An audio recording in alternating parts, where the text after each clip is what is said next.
नमस्कार दोस्तों, स्वागत है आप सभी का अपने यूट्यूब चैनल में। आज की वीडियो में हम बात करने वाले हैं रेलवे की तरफ से एक बहुत बड़ी रिक्वायरमेंट निकल कर आ रही है आरआरसी की तरफ से। कौन सी रिक्वायरमेंट? Railway requirement cell. ठीक है ना। यहाँ से एक बहुत बढ़िया वैकेंसी निकल कर आ रही है उन बच्चों के लिए जिसने अभी आईटीआई कंप्लीट की है या आईटीआई कंप्लीट करने वाले हैं, जिसका रिजल्ट 28 तारीख को आने वाला है। उनके लिए जो वीडियो है बहुत ही ज़्यादा इंपॉर्टेंट होने वाली है। किस किस के लिए? जिसका रिजल्ट 28 तारीख में आने वाला है। ठीक है ना। जिसका रिजल्ट 28 अगस्त को आने वाला है, उसके लिए जो वीडियो बहुत ही ज़्यादा इंपॉर्टेंट होने वाली है। बहुत बड़ी खुशखबरी है। क्या? उनके लिए अप्रेंटिसशिप के लिए एक बहुत बढ़िया वैकेंसी निकल कर आ रही है। सारी चीज़ बताएंगे इसमें। क्या एज होने वाली है, कौन कौन इस फॉर्म को भर सकता है, कौन कौन सी ट्रेड भर सकती है, क्या फीस होने वाली है, कैसे इसका पूरा प्रोसीजर होगा, किस तरीके से आप इस फॉर्म को भर सकते हैं। लेकिन उससे पहले दोस्तों रिक्वेस्ट होगी, यदि आप इस चैनल पर नए हो तो चैनल को सब्सक्राइब कर लीजिए, बेल आइकन को प्रेस कर लीजिए, जिससे कि आने वाली हर वीडियो का नोटिफिकेशन आपको सबसे पहले मिलता रहे। तो जैसे कि सबसे पहले हम देखते हैं इसका शॉर्ट नोटिस जो जारी हुआ है। इसकी सबसे पहले हम बात करते हैं जो स्टार्टिंग डेट होने वाली है। दोस्तों क्या था इसमें? यहाँ लिखा हो जो इंपॉर्टेंट डेट्स है, क्या क्या चीज़ें इंपॉर्टेंट डेट में क्या आती है दोस्तों। देखिए, ये जो फार्म आपका स्टार्ट होने वाला है 14 अगस्त को स्टार्ट हो गया है और 13 सितंबर यानी कि 13/9 तक चलने वाला है। 13 सितंबर यानी कि यदि आपका रिजल्ट 28 तारीख को आता है, 28 अगस्त को आपका रिजल्ट आता है, उसके 2 से 3 दिन बाद आपकी मार्कशीट आ जाएगी। ठीक है, मिनिमम मान के चलो 2-3 दिन के अंदर आपकी मार्कशीट आ जाएगी। मार्कशीट नहीं आई तो रिजल्ट से भी से अप्लाई कर सकते हैं। तो आपके पास 12-13 दिन फिर भी बच जाते हैं। आप 12-13 दिन के अंदर अपने इस फॉर्म को भर सकते हैं। बहुत बड़ी खुशखबरी होती है। बहुत सारे लोगों का ड्रीम होता है रेलवे से अप्रेंटिसशिप करने का, तो आप यहाँ से अप्रेंटिसशिप कर सकते हैं। उसके बाद इसकी फ़ीस की बात करते हैं तो सिर्फ जर्नल, दोस्तों क्या है, सिर्फ जर्नल और ओबीसी के लिए जो फीस होने वाली है 100 रुपये होने वाली है। एससी एसटी के लिए फ्री होने वाली है, कोई नहीं होगा। पेमेंट जो होगा आपको ऑनलाइन मोड में हो सकता है। किस चीज़ से कर सकते हैं? Debit card, credit card, internet या आईएमपी, यानी कि मतलब जितने भी ऑनलाइन माध्यम है आप उस तरीके से कर सकते हैं। अगर हम एज की क्राइटेरिया की बात करते हैं तो 15 साल से लेकर 24 साल इसमें एज होने वाली है। अब सबसे बड़ी बात देखो क्या है दोस्तों, हम बात करने वाले पोस्ट की। किस चीज़ की दोस्तों? पोस्ट देखो कितनी ज़्यादा है। 3115 पोस्ट होने वाली है। कितनी दोस्तों? 3115 पोस्ट होने वाली है। अब इसमें कौन कौन एलिजिबल होगा? देखिए यहाँ से आपको देख सकते हैं, candidate must have pass the 10th under the 12th system and latest 50% marks at region board. यानी कि यदि आपने हाई स्कूल कर रखी है, इंटर कर रखी है, तो आपको क्या चाहिए? 50 मार्क्स, इसमें आपके नंबर जो है 50% होने चाहिए। उसके बाद आपके पास सर्टिफिकेट होना चाहिए आईटीआई का, कौन सी रिलेटेड ट्रेड का, जो अब बताया जाएगा। एनसीटी यानी कि नेशनल ट्रेड सर्टिफिकेट होना चाहिए। एनसीवीटी हो चाहे एससीवीटी से हो, उससे कोई दिक्कत वाली बात नहीं है। ठीक है। उसके बाद इसमें यहाँ से आपका जो है किस तरीके से साइन होने चाहिए, तो कौन कौन कैंडिडेट किस तरीके से, मतलब यहाँ से वो चीज़ दी गई है।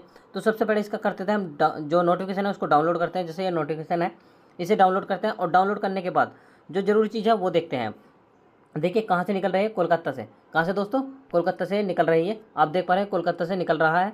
तो यहाँ से कोलकाता में आपकी जॉब की जो लोकेशन होने वाली है, अप्रेंटिसशिप है, जॉब नहीं है, परमानेंट जॉब नहीं है, सिर्फ ध्यान रखना अप्रेंटिसशिप है। अप्रेंटिसशिप का फ़ायदा दोस्तों उन्हें बच्चों को ही होता है, जैसे कि आप जानते हैं अप्रेंटिसशिप का जो फ़ायदा है वो भी उन्हीं बच्चों को होता है। जैसे कि मान लो रेलवे है, अब रेलवे में से आप अप्रेंटिसशिप करते हो तो आपको फ़ायदा ये मिलेगा। मान लो कभी रेलवे में वैकेंसी निकलती है, हर साल वैकेंसी निकलती है, जैसे रेलवे में वैकेंसी निकलेगी तो आपको बेनिफिट ये होगा कि आप यहाँ से आपको अलग से वेटेज मिल जाएगा कि अप्रेंटिसशिप करने वाले का इतना कोटा बिल्कुल रिजर्व होता है। ये सारी चीज़ आपको पता होनी चाहिए। ठीक है, रेलवे से करने का इतना फ़ायदा होता है। बहुत सारी अब भी पीएस जो है होती है जो कि इस काम को करती है कि जैसे आपने आईटीआई कंप्लीट किया उसके बाद अप्रेंटिसशिप करते हैं। अप्रेंटिसशिप वो सिर्फ उन्हीं बच्चों को लेते हैं जिसने आईटीआई प्लस अप्रेंटिसशिप की होती है, और उसके भी हाई स्कूल के नंबर के हिसाब से लेती है।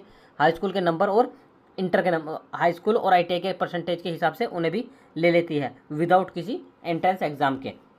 तो अलग अलग कंपनी का अलग अलग क्राइटेरिया होता है। अब जैसे कि हम बात करने वाले कौन कौन सी ट्रेड इसमें इजुअल है और कहाँ कहाँ के फॉर्म है। जैसे कि देखिए हमारे पास है हॉट डिवीज़न का है, यानी कि अलग अलग जगह की है वैकेंसी है, पूरे कोलकाता के लिए है लेकिन अलग अलग जगह से है। अब जैसे हम बात करने वाले इसमें कौन कौन सी ट्रेड इजिबल है। ठीक है ना। इसमें जो आपकी ट्रेड होने वाली है, फिटर है, वेल्डर है, एमएमवी है, डीजल मैकेनिक है, मशीनिस्ट है, कारपेंटर है, पेंटर है। ठीक है। लाइन आप देख रहे हैं लाइनमैन की है, लाइनमैन जनरल है, वायरमैन है। ठीक है, क्या है? लाइनमैन जनरल है और वायरमैन है। उसके बाद है आरएसी है, इलेक्ट्रीशियन है, मैकेनिक टूल मेंटेनेंस की है।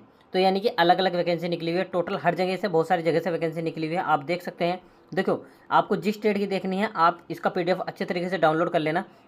वो कहाँ मिलेगा? आप इसी वीडियो के डिस्क्रिप्शन बॉक्स में देख सकते हैं, वहीं से आपको इसका लिंक मिल जाएगा कि इस नोटिफिकेशन के लिए। ठीक है। बल्कि मैं फिर भी बहुत आराम से आपको दिखा रहा हूँ कि फिटर है, वेल्डर है, पेंटर है, ठीक है, और ब्लैक स्मिथ है, वाशरमैन है, आरएसी है, इलेक्ट्रीशियन है। इलेक्ट्रीशियन फिटर तो आपको मोस्टली हर जगह मिल ही जाती है। तो ये अलग अलग जगह की है। देखो यहाँ से वर्कशॉप में निकली हुई है, कहीं वर्कशॉप की है, कहीं डिवीज़न की है, तो यानी कि अलग अलग है, अलग अलग तरीके की जॉब है। तो यहाँ देख सकते हैं जिसकी जो ट्रेड है अपने ट्रेड के हिसाब से देख सकते हैं। ठीक है। एज क्राइटेरिया होगा। अब देखो सबसे ज़रूरी चीज़ क्या है, अब है आपको फॉर्म तो आप भर लोगे, उसके सबसे ज़रूरी चीज़ होती है, देखो क्या, एज का आपको सब चीज़ पता लग गई। आप जब ITI कंप्लीट कर लोगे उसके बाद सबसे ज़रूरी चीज़ क्या है दोस्तों, सबसे ज़रूरी चीज़ है आपके लिए जो कि बहुत ही ज़्यादा इंपॉर्टेंट है, वो हम आपको बता रहा हूँ। देखो सबसे पहले आपको क्या करना है, जैसे आपको रिजल्ट आता है आप अप्रेंटिसशिप पोर्टल पर क्या करना है, आपको अप्रेंटिसशिप पोर्टल पर अपना रजिस्ट्रेशन करना है। जैसे ही आप अप्रेंटिसशिप पोर्टल पर रजिस्ट्रेशन कर लोगे उसके बाद उससे आपको एक नंबर मिल जाएगा अप्रेंटिसशिप का, A0 कुछ करके हो या मतलब कुछ भी हो, कुल मिला के आपको एक रजिस्ट्रेशन नंबर मिल जाएगा अप्रेंटिसशिप का। उस कंडीशन में आपको फिर क्या करना होगा, जब आपको वो रजिस्ट्रेशन नंबर मिल जाता, आप किसी भी कंपनी के लिए फॉर्म भरते हैं या किसी भी PSU के लिए फॉर्म भरते हैं या अप्रेंटिसशिप से संबंधित या किसी भी रेलवे विभाग का फॉर्म भरते हैं, तो वहाँ से सिर्फ आपको अपना अप्रेंटिसशिप नंबर डालना होता है, क्योंकि वहाँ की आपकी पूरी डिटेल पहले से ही डली हुई होती है ITI से संबंधित, ठीक है ना। तो इस चीज़ को आप देख सकते हैं। तो आप, आई होप आपको आज की वीडियो अच्छी लगी होगी। यदि अभी भी किसी को कोई समस्या रह जाती है तो आप कमेंट सेक्शन में पूछ सकते हैं। कल को फिर इस एक और बेहतरीन वीडियो देंगे, वो भी रेलवे की तरफ से है, न्यू रिक्रूटमेंट लेकर कर आ रही है। तो आप खुद देख सकते हैं कि रेलवे की तरफ से आज वाली में 3000 कुछ वैकेंसी है, कल वाली में 2400 कुछ वैकेंसी है। तो अलग अलग वैकेंसी निकल कर आ रही है। तो आई होप आपको आज की वीडियो अच्छी लगी होगी। यदि भी किसी को भी कोई समस्या है तो कमेंट सेक्शन में पूछ सकता है। ठीक है, धन्यवाद दोस्तों, जय हिंद जय भारत।